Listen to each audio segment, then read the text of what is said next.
할렐루야. 사랑하는 대중교회 성도님들, 즐거운 명절 잘 보내셨습니까? 또 영상으로 함께 또 만나게 되어서 감사드립니다.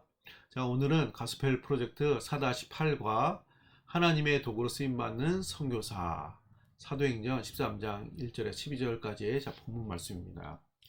자, 오늘 나눌 주제는 그 부분은 선교에 관한 내용입니다. 자, 우리가 잘 아는 것처럼 사도행전의 주역은 사도 바울입니다.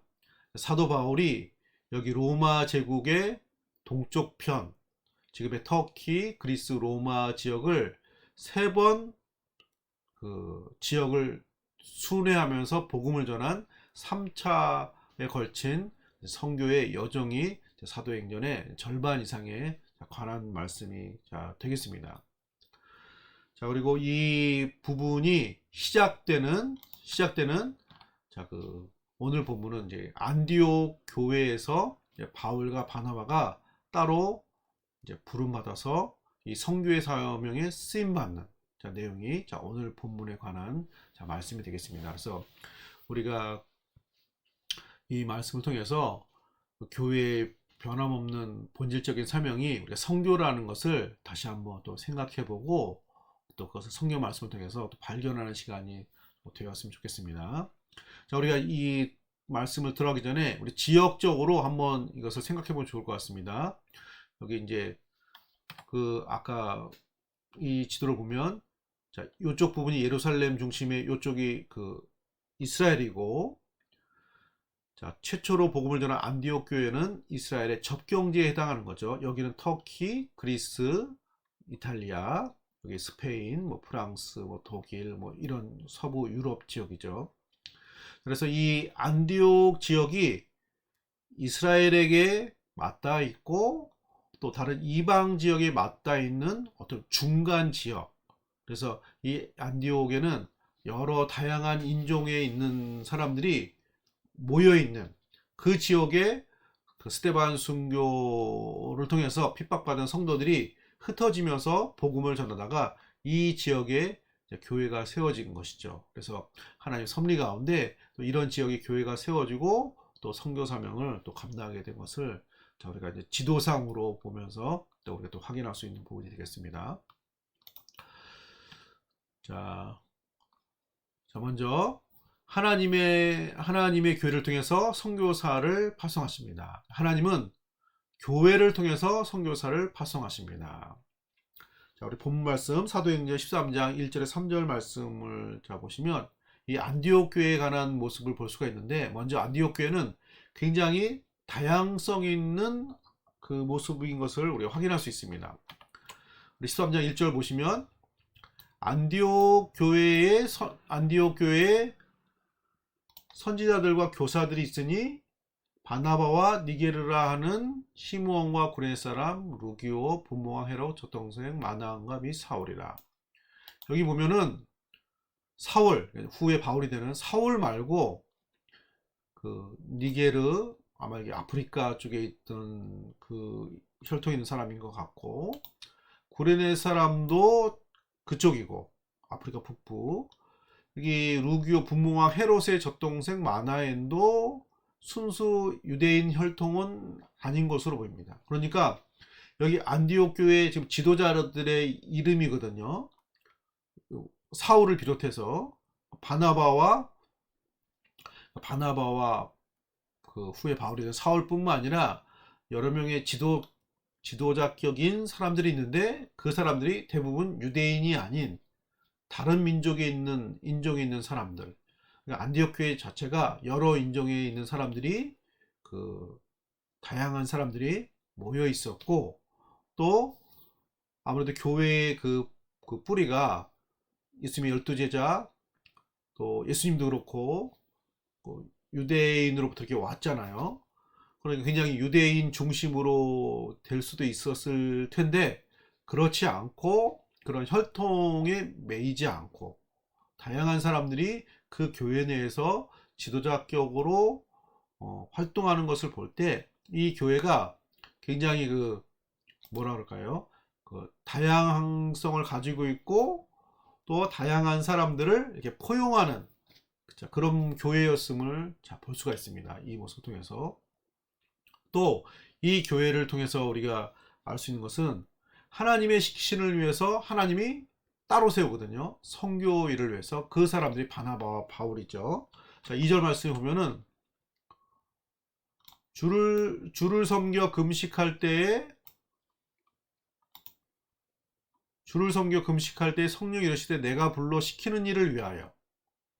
하나님이 따로 시키실 일을 위해서 바나바와 사울을 따로 세우라 하시니, 지금 바나바와 사울이 거의 안디옥 교회 목회자이고 지도자격이거든요. 그런데 그 핵심적인 두 사람을 내가 다른 일을 시킬 것이 있다. 그들에게 맡길.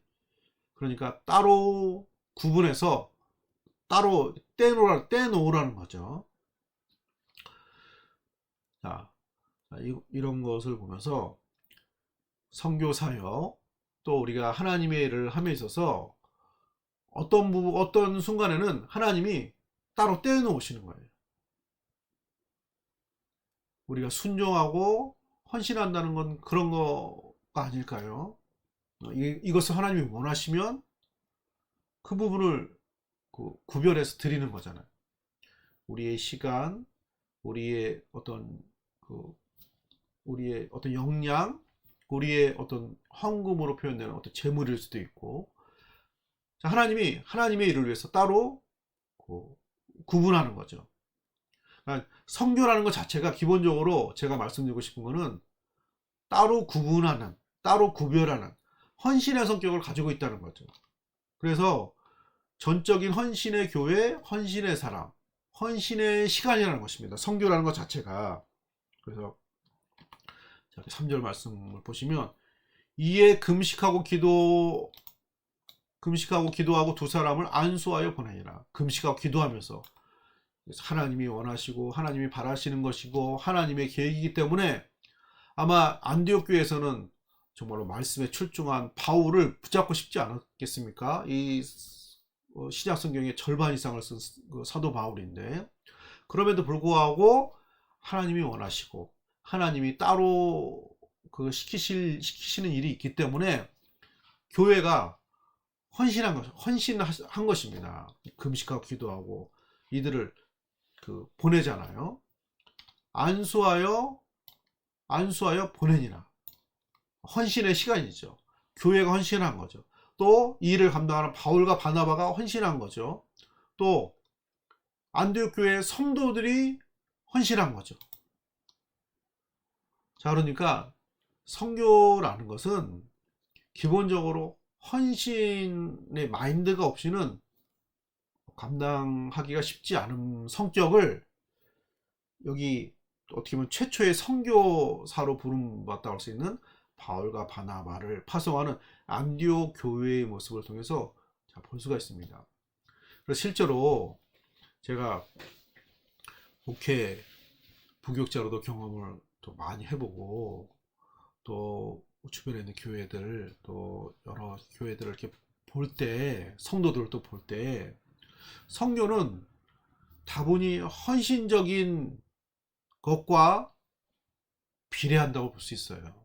그래서 선교하는 교회는 헌신한 교회고, 선교하지 않는 교회는 헌신하지 않는 교회고, 그런 건 아니지만 우리가 적어도 헌신과 선교가 관계가 있다.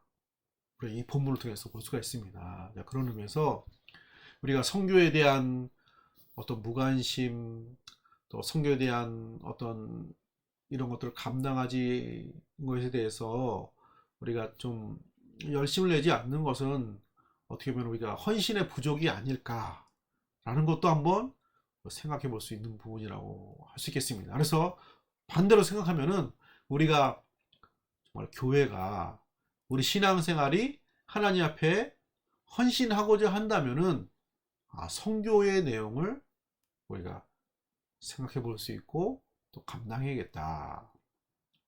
자, 우리 교회의 영원한 사명이 선교이기 때문에 이것을 감당해야 되고, 안디옥 교회처럼 다양성, 모르는 사람, 이방 민족, 이런 사람들을 포용하고 그들을 구원하고자 하는 포용적인 사랑하는 마음이 있어야 되고 어떤 헌신의 마인드에서 선교 사역이 나온다는 것을 우리가 교훈을 삼을 수 있겠고, 하나님은 이런 교회의 헌신을 통해서 선교사를 발송하십니다. 우리 대족교회 성도님들, 우리 신앙생활 이런 헌신한 그 헌신의 열매들이 나오고, 또 선교 사역도 물론 교회가 지금도 감당하지만 더 풍성하게 감당하는 우리 대중교회 되시기를 축복합니다. 자, 우리가 두 번째로 우리가 살펴볼 수 있는 것은 선교에 대한 저항과 고난입니다. 자, 선교는 헌신이 필요하다고 했잖아요. 헌신이 필요한 이유가 선교가 그냥 고속도로 달리는 것처럼 그냥 쭉 잘 되지가 않습니다. 선교는 기본적으로 저항을 받을 수밖에 없고 고난을 감당할 수밖에 없습니다. 자, 그것이 사도 바울이 1차 선교 여행을 하는 이 부분에서도 나오는 것을 알 수가 있습니다. 5절에 보시면 이 두 사람이 4절에 보면 배 타고 구브로라는 섬에 가서, 여기는 이제 바나바의 아마 고향입니다. 자, 그 섬에 가서 복음을 전하는데, 그 유대인의 회당, 5절에 보면 유대인의 회당에서 전하는데, 여기서 6절에 바보에 이르러 바일수라는 유대 거짓 선지자인 마술사를 만나니. 자, 유대인 거짓 선지자. 자, 구약성경에도 참된 참 선지자가 있고 거짓 선지자가 있었잖아요. 하나님 말씀을 정직하게 전포하면 늘 거짓 선지자들이 방해를 하고 우상 숭배자들이 방해를 하고 방해를 받았던 것처럼 바울과 바나바가 지금 방해를 받는 거죠. 그래서 바울이 성령이 충만하여 이 사람을 뭐라고 그러냐면은 10절에 보면은 거짓과 악행이 가득한 자요 마귀의 자식이요 모든 의의 원수요 바른 길을 굽게 하기를 그치지 아니하겠느냐. 결국 선교 사역은 진리를 전하고 그 사람을 구원하고 회복하고 어떤 의미에서 그 지역과 그 땅을 회복하는 거잖아요. 그러면 그 땅과 그 사람을 점령하고 있었던 많은 거짓과 악행과 마귀와 이런 모든 잘못된 기존의 세력들이 저항을 하는 거죠. 그럼에도 불구하고 뚫고 가서 복음을 전하는 것이기 때문에 고난이 있는 거죠. 마치 군인이 전쟁터에 나가서 어떤 누군가를 구출하고자 할 때 싸워야 되잖아요. 그들을 사로잡고 있는 그 적군을 대립해야 되고 전쟁을 치러야 되는 것처럼 그런 선교 사역에 이런 저항과 고난이 있다는 것을 알 수가 있습니다. 자, 그래서 복음은 이처럼 반대 없이 전파되지 않습니다. 항상 선교 사역이. 자, 그럼에도 불구하고 선교의 어려움을 예상이 되지만 그럼에도 불구하고 여기 안디옥교처럼 지속적인 기도와 후원하며 같이 참여하는 것이 우리 선교 사역을 감당함에 있어서 우리가 또 보내고 파송하고 후원하고 이 사역에 직접 간접적으로 동참할 때 우리가 가져야 될 또 그런 자세죠. 그냥 처음부터 쭉 잘 되는 것이 아니라 어떤 어려움을 반드시 만나게 돼 있고 열매가 바로바로 보이는 것이 아니기 때문에 그런 것들을 감안하고 장기간 기도하고 후원하고 이 사역에 참여를 해야 된다는 것입니다. 자, 세 번째로 오늘 본문을 통해서 우리가 알 수 있는 사실은 선교 역사에 그럼에도 불구하고 성령님이 함께 하십니다. 자, 저항이 있고 방해가 있고 고난이 있지만 그럼에도 불구하고 성령님이 함께 하십니다. 이 선교의 사역에 충만케 하십니다. 자, 오늘 이런 사도 바울과 바나바가 어려움을 겪지만 그럼에도 불구하고 그 가운데 그 성령님이 충만케 하시죠. 9절에 보시면 바울이라고 하는 사울이 성령이 충만하여 그를 주목하고 성령이 충만하여.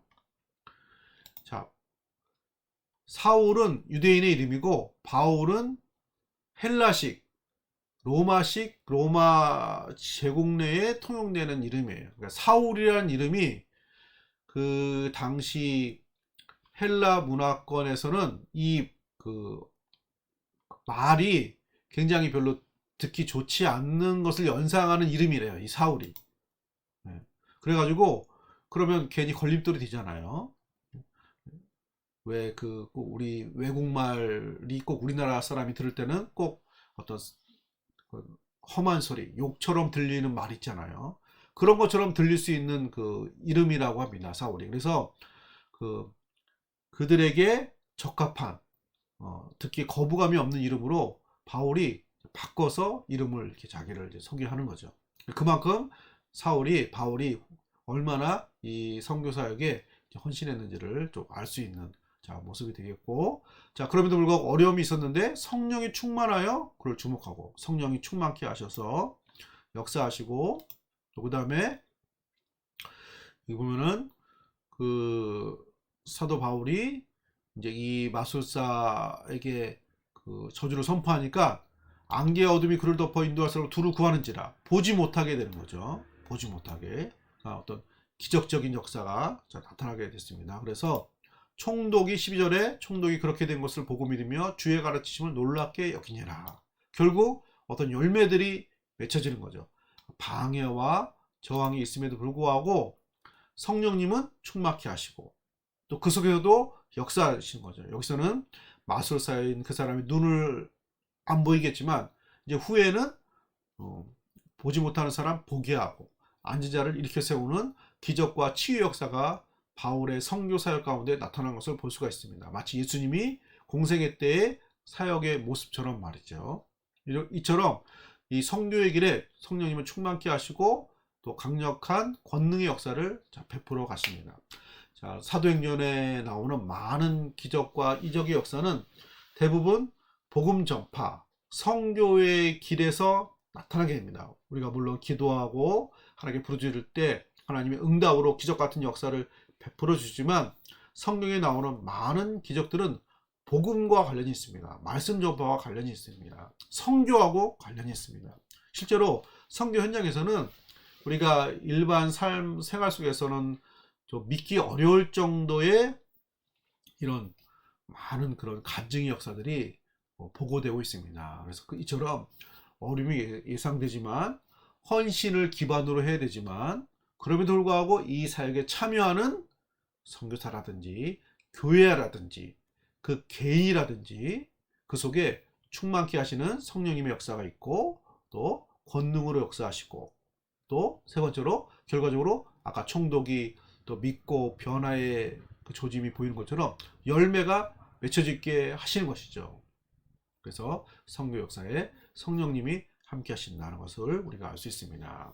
그래서 이 부분을 묵상할 때 하나님의 선교는 성령님이 중화하시고 성령님은 선교 사역과 함께 하시는 것을 또 알 수가 있습니다. 그런 의미에서 우리가 선교 사역에 또 관심을 갖고 또 동참하는 또 우리의 신앙생활이 되어야 하겠습니다. 대중교회 성도님들, 코로나19의 어려운 시기지만 여기가 어려우면 선교지는 두 배로 더 어렵다고 생각을 해야 됩니다. 제 주위에 동기 선교사님들 계시거든요. 거기는 더 어려워요. 사실 우리나라가 살기 좋은 나라이고 우리가 물론 힘들지만 힘드신 분들 많지만 그럼에도 불구하고 비교하면은 여기는 진짜 정말 살만한 곳입니다. 그래서 우리가 그런 선교지의 어려움을 우리가 생각하면서 우리 선교사님들과 하나님 나라의 확장을 위한 예수님이 모든 민족으로 제자를 삼으라 말씀하신 선교 사역, 하나님의 구원 사역을 만들어가는 이 선교 사역의 어려움 속에 있는 거기 성도님들, 선교사님들 많은 이런 사역들을 위해서 우리가 생각날 때마다 기도하고 또 후원하고 관심 갖고 필요한 것을 돕고 우리가 보내는 선교사로서 이 사명을 감당해야 하겠습니다. 우리 대중교회 성도님들, 우리 몸된 교회가 정말로 헌신의 그 기반이 더 무르익고 또 어려움에도 불구하고